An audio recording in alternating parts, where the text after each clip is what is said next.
Most verbs in Arabic are made up of 3 root letters. We say that the fa is the placeholder for the first root letter, the ain is the placeholder for the second root letter, and the lam is the placeholder for the third root letter, yeah? Fa, a, la. Hollow verbs are when this middle root letter is either a waw or a ya. And when you conjugate these hollow verbs, the middle root letter either changes or it disappears. So this is how we normally conjugate verbs. Third person masculine remains fa'ala. Third person feminine becomes fa'alat. Second person masculine is fa'alta. Second person feminine, fa'alti. And first person is fa'altu. Yeah? However, when it's a hollow verb, they're conjugated slightly differently. Yeah? So let's use an example. We have z as a first root letter, wa as a second root letter, and ra as a third root letter, yeah? So watch out for this middle root letter. In the third person masculine, you can see that we still have the first root letter and the third root letter. However, this second root letter has now become an alif, yeah? It should be za, wa, ra, but that sounds too clunky. So what the Arabs do is they remove the waw and they replace it with an alif. So now it's za, ra. With the third person feminine, just like how they add the ta with the sukoon, so fa'ala becomes fa'alat, zara now becomes zarat. Yeah. When we go to the second person, you can see the first radical and you can see the third radical.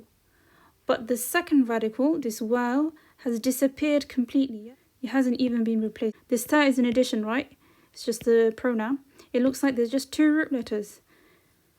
But actually, it's because it's a hollow verb, yeah? And that's why the middle one has disappeared. Same thing with the other 2, yeah? All that's remaining, the ta tells us it's you masculine, ti tells us it's you feminine, and the tu tells us it's I, yeah? Okay, let's try another example.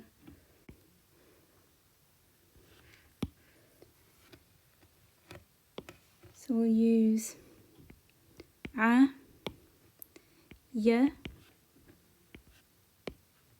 sh. So here you can see that the middle radical is a ya.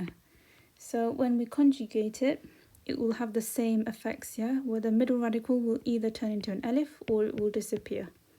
So you can see we still have the first radical and the third radical. However, this letter that makes the word hollow has now been replaced with an alif, yeah? It should be a, ya, sha. They get rid of the ya completely and they just elongate the a sound. So it's a, sha, yeah?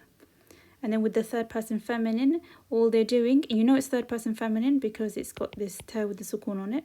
All they've done is taken this stem and added a ta to it, yeah? So asha becomes ashat. Just like zara became zarat. And then with the remaining 3, you can see that the middle radical has disappeared, yeah? There's no ya at all. It goes straight from the first radical to the third radical. So on the face of it, it looks like there's just 2 root letters, yeah? But actually, this middle one has disappeared when you're conjugating hollow verbs, yeah? And then this ta tells us the pronoun is you masculine, ti tells us the doer of the verb is you feminine, and tu tells us the doer of the verb is I. When you're conjugating the imperfect tense of hollow verbs, it's easy. It's the exact same as you would with normal verbs, yeah? So just like fa'ala can be plugged into this pattern, even hollow verbs can be plugged into this pattern and nothing is changing letters or disappearing, yeah? So let's stick with our 2 examples of z, wa, ra, and a, ya, sh.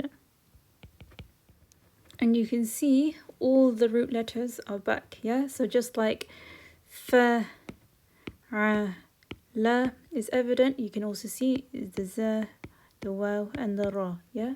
And you can also see the ain, the ya, and the sheen. In all of them, you can see that the first radical is present, the second radical is present, and the third radical is present as well, yeah? Same with the a, ya, sh. The ain is here, the second radical is here, and the third radical, yeah? So you don't have to worry about the imperfect tense, yeah? Just when you're switching from perfect to imperfect, be careful not to lose sight of the true middle radical, yeah? What do I mean by that? In the perfect column, you can see that the waw is either being replaced with an alif or it's disappeared completely, yeah? Whereas in the imperfect column, the waw is back where it's belonged and it's just conjugated as normal, just like a normal verb. Same with the hollow verb a, ya, sha. You know it's a hollow verb because this middle radical is a ya. You can see in the perfect column, this ya has been replaced with an alif, or it's disappeared completely.